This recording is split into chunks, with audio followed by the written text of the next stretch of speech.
할폴라니는 19세기 산업 문명의 가장 치명적인 문제로 절대로 상품화하지 말아야 될 세 가지, 인간과 자연과 화폐라고 하는 세 가지의 요소를 상품으로 만들었기 때문에 그 문명 자체가 불안정할 수밖에 없었다라고 하는 그 진단을 했습니다. 저는 그건 지금 2020년에도 마찬가지라고 생각하고 코로나 바이러스도 그것의 귀결이다라고 저는 그렇게 믿는데요. 인간과 자연과 화폐는요, 살아있는 존재들입니다. 그리고 서로 관계를 맺고 이 세 가지가 서로 유기적인 관계를 맺고 있고 그 유기적인 관계 안에서만 자기가 생명체로서의 의미와 활동의 존재를 파악할 수 있는 그런 종류의 실체들입니다. 그런데 상품으로 만든다는 것은 어떻게 되느냐? 인간과 자연과 화폐가 맺고 있는 이 유기적인 관계를 파괴한 다음에 그 각각의 단위들을 끄집어내 가지고 그걸 상품으로 만듭니다. 그 과정에서 인간과 자연과 화폐는 죽은 시체가 됩니다. 비유를 들자면은 물고기가 물속에 있다고 한다면은 그 물속에 있는 플랑크톤과 물의 흐름과 그다음에 수초의 흐름과 하나 돼서 유기체로 하나로 있지만은 그걸 뜰채로 떠나 가지고 물고기를 밖에 생선 그 시장 좌판에 올려놓으면은 죽어 있는 생선이 돼버리죠. 상품으로 만든다는 것은 죽은 존재로 만든다는 걸 뜻하는데요. 죽은 존재로 만든 다음에 이 자본주의의 원리는 그렇습니다. 투자한 사람이 그 상품으로 거기 시장 좌판에 나 있는 인간과 자연과 화폐를 상품으로 구입해가지고 투자한 사람이 원하는 입맛대로 재배열합니다. 그러면 그 투자하는 사람의 입맛이라고 하는 건 뭐냐? 말할 것도 없습니다. 그 리턴이죠. 수익의 극대화라고 하는 원칙으로 인간과 자연과 화폐를 재조직하는 것이 현대산업 문명의 원리이죠. 저는 지금 우리가 인류가 처해 있는 가장 큰 두 가지 위기가 있죠. 하나는 생태 위기고 두 번째는 인간 사회의 불평등인데요.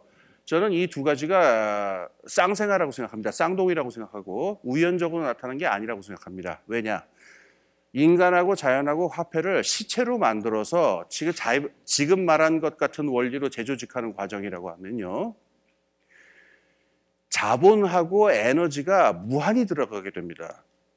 생각해 보세요. 죽어있는 인간, 죽어있는 물질, 그다음에 죽어있는 화폐와 기호라고 하는 것을 갖다가 입맛대로 자본가의 입맛대로 살아 움직이는 것으로 다시 재조직하기 위해서는 전기든 화석 에너지든 있는 대로 쏟아 붓는 수밖에 없고 그다음에 화폐라고 하는 인센티브로 사람을 움직일 수 있는 유일한 인센티브는 이제는 화폐밖에 없죠. 더 많은 보수라고 하는 것.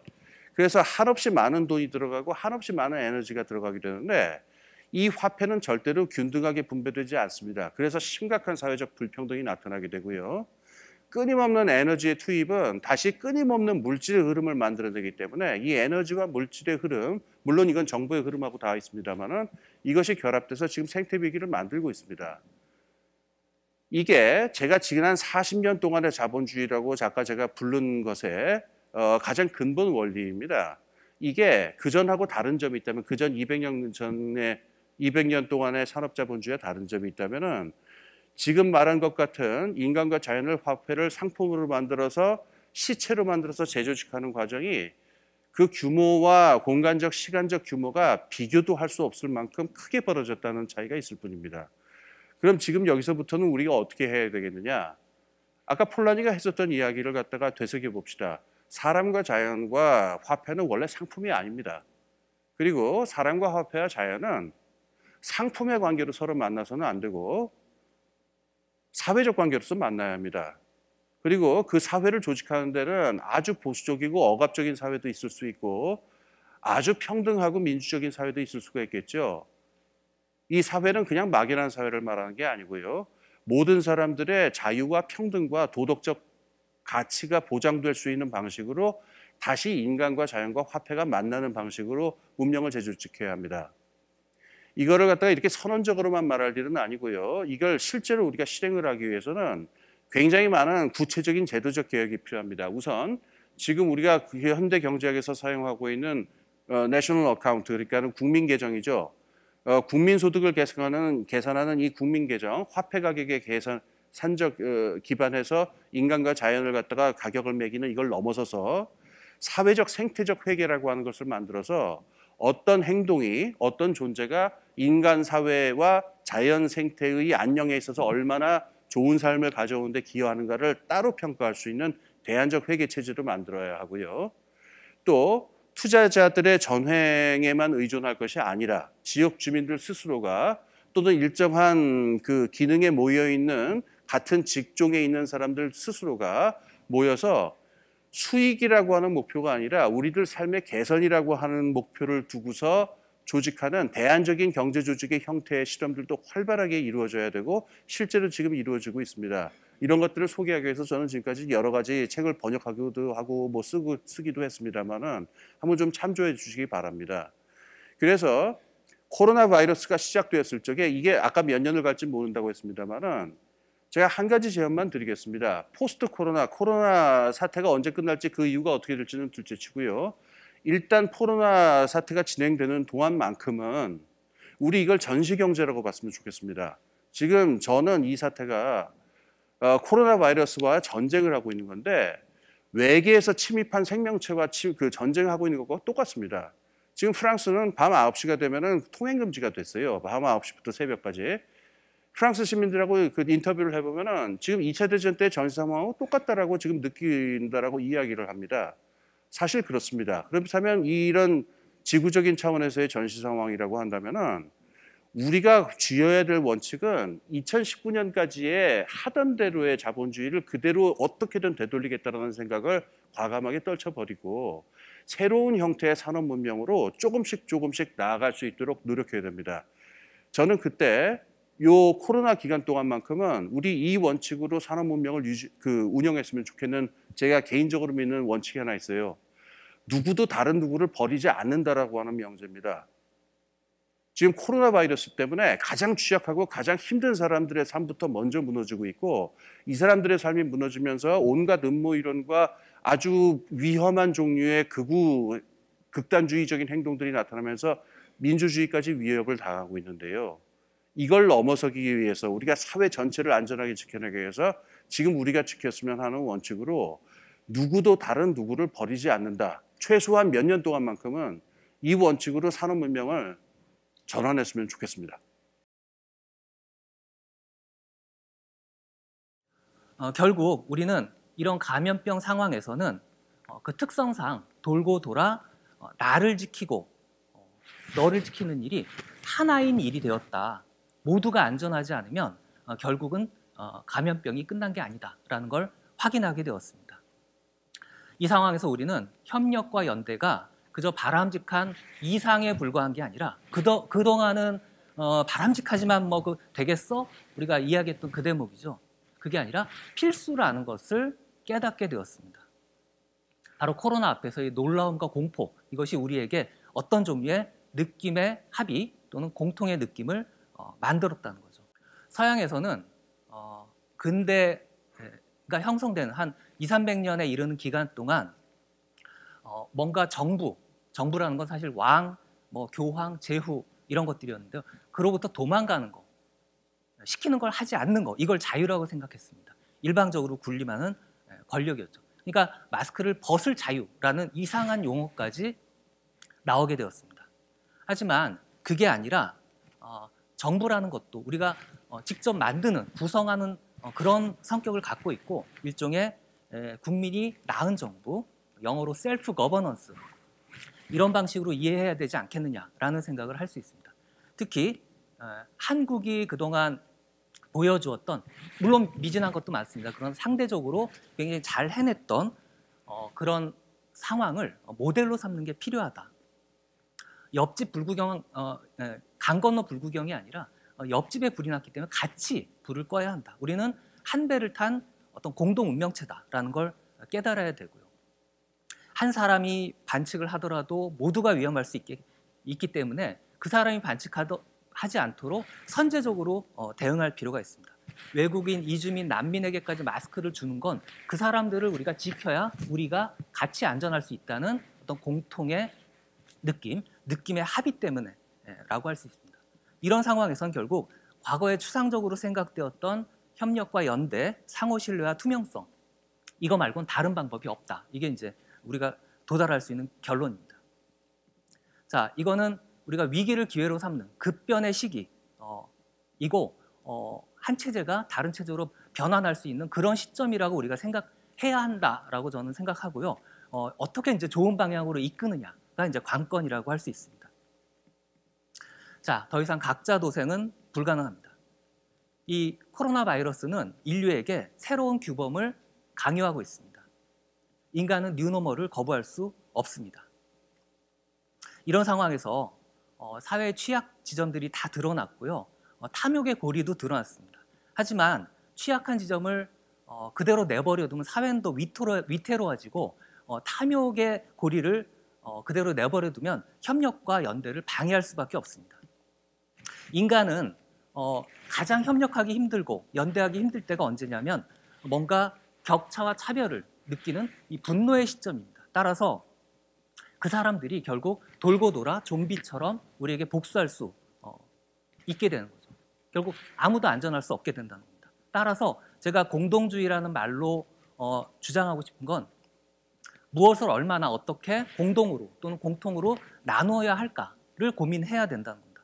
얼마를 기본적인 것으로 공유해야 모두가 안전할 수 있을까? 즉 부자는 얼마나 지불할 수 있고 빈자는 가난한 사람은 얼마나 받아야 만족할 수 있을까? 이런 것들이 이제 새로운 규범을 창출하는데 어떤 질문의 출발점이 되어야 한다라는 거예요. 자발적 동의를, 자발적 협력과 연대를 이끌어내야 된다는 겁니다. 코로나 바이러스 이후에 가격으로 뭔가를 매기는, 가치를 매기는 시장은 실패했습니다. 돈으로 환산될 수 없는 수많은 것들이 드러났고요. 그리고 무대 위에 있는 이 배우만이 아니라 여기 계시는 이 스텝 모두가 다 이 상연을 위해서 중요했다라는 것도 확인됐습니다. 따라서 배려하지 않으면 안 되는 거죠. 우리가 서구가 지금 200년 남짓 이렇게 또는 300년 가까이 지탱해 왔던 그 가치와 어떤 제도 이런 것들은 더 이상 의미 없게 됐습니다. 우리는 우리의 방식으로 새로운 규범을 만들어야 됩니다. 여기서 이제 광주가 다시 등장하는데요. 광주는 40년 전에 어떤 적에 맞서서 협력과 연대를 통해 위기를 극복하려고 시도했습니다. 그러나 저는 불행히도 그 시도가 중단됐다고 생각됩니다. 하지만 지금은 우리가 그 시도를 다시 이끌어낼 시점이다라고 생각하고요. 코로나 바이러스를 통해서 우리 모두가 함께 사는 길을 찾아내야 한다. 그걸 위기를 기회로 전환시키는 중요한 시점이어야 한다. 이렇게 생각이 됩니다. 아마도 몇몇 사람들이 살아남는다고 할지라도 그동안 많은 희생, 아마 그 시절에 그때가 됐을 때 희생될 사람들의 어떤 도움을 통해서 누려왔던 부와 어떤 안락, 안전 이런 것들은 더 이상 유지될 수 없을 것이기 때문에 이제 모두가 함께 살 길을 찾아 나가는 방향으로 가야 한다. 이렇게 말씀드리고 싶습니다. 지금 파리 같은 경우는 현재 굉장히 대표적인 메가시티입니다. 이 메가시티를 15분 도시의 어떤 형식으로 다 쪼개자라고 하는 것이 지금 현재 이들의 구상인데요. 예전에 이 메가시티에 굉장히 큰 덩어리로 있었다고 한다면은 각각의 복합 기능을 갖는 생활 권역을 중심으로 해서 다 기능, 다 복합적 기능하는 다 중심적 도시로 지금 전환을 시키자라고 하는 뭐 이런 계획을 갖고 있는 것 같습니다. 사실 이건 그렇게 새로운 개념은 아니라고 할 수가 있습니다. 왜냐하면은 덴마크나 그다음에 네덜란드 그리고 미국이나 호주 같은 데서 아주 중소규모의 도시에서 사실 5분 도시라든지 20분 도시라든지 이런 개념들로 수년 전부터 계속 지금 실험을 해오고 있는데요.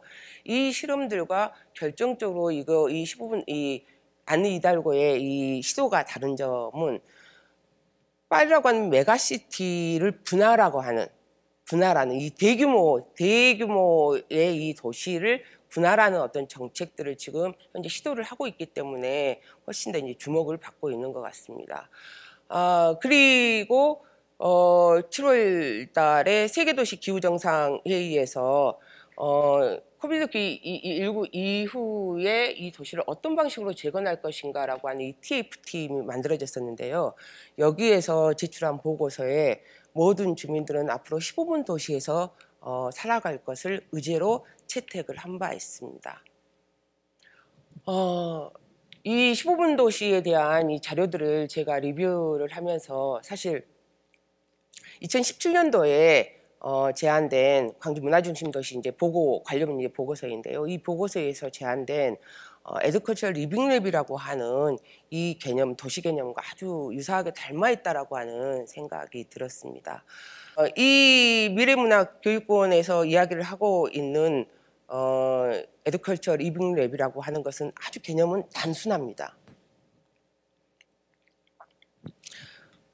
15분 도시라고 하는 것이 일반적으로 생태, 에너지, 무탄소라고 하는 것에 초점이 맞춰져 있다고 한다면 사실 이것은 파리뿐만 아니라 전 세계적으로 대규모 도시들이 다 대부분 이게 실천을 해야 될 어떤 하나의 전형으로 모델로 저희들한테 제시가 되죠. 근데 한국 사회 같은 경우는 이 생태 문제를 넘어서서 아주 근본적인 한국 사회를 지금 현재 문제로 몰아넣고 있는 아주 근본적인 이런 난제들의 핵심에는 뭐 여러 가지 것들이 있겠지만은 그 중에는 하나가 교육이 될 겁니다. 바로 이제 이런 교육 혁신을 하지 않고서는 이제 근본적으로 사실 전반적으로 우리의 삶을 바꾸는 것이 단기적으로는 불가능하다라고 하는 판단, 배움과 삶이 분리되어 있는 이런 현실들, 뭐 이런 것에 대한 이런 비판적인 사고에서 에듀컬처 리빙 랩이라고 하는 것이 고안이 됐었습니다. 그래서 일상 실험실로서의 새로운 유형의 도시를 한번 만들어 보자라고 하는 것이 당시의 생각이었었습니다. 여러 가지 어떤 요소들로 구성되어 있지만은 핵심은 비전화 공방이라고 하는 형식을 통해서 만들어진 바로 에너지, 저탄소에 관련된 문제입니다. 이 기본 개념을 가지고 에듀타운이라고 하는 소규모 도시를 한번 우리가 만들어 보자라고 하는 것. 그리고 다른 한편에서는 기존의 입시 중심의 교육 과정에서 탈피해서 전혀 새로운 어떤 교육 과정을 통해서 아이들을 성장시켜 보자라고 하는 이 두 가지 축을 가지고 구상된 것이 바로 이 에듀컬처 리빙 랩이라고 할 수가 있습니다. 지금 현재 도시 분야 전문가들에게 가장 큰 지금 현재 화두로 떠오르고 있는 것은 글로벌 투 로컬입니다.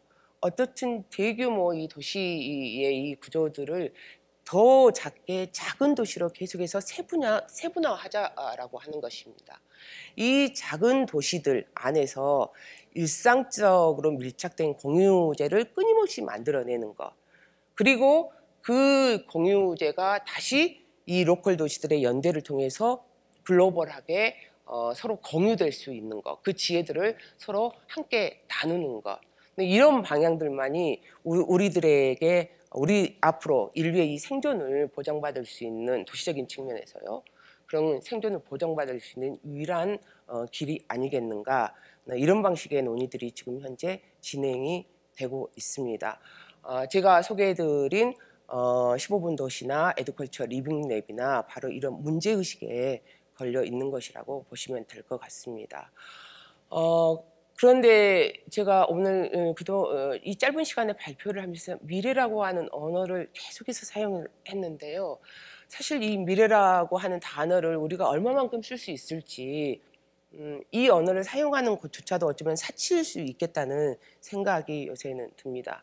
아까 이 기후재난이라고 하는 말이 나왔었는데요. 사실 과학자들 같은 경우는 저희들에게 남은 시한을 현재 7년으로 두고 있습니다. 이 7년 안에 획기적인 변화가 일어나지 않으면은 20, 30년대, 저희 자식 세대이죠.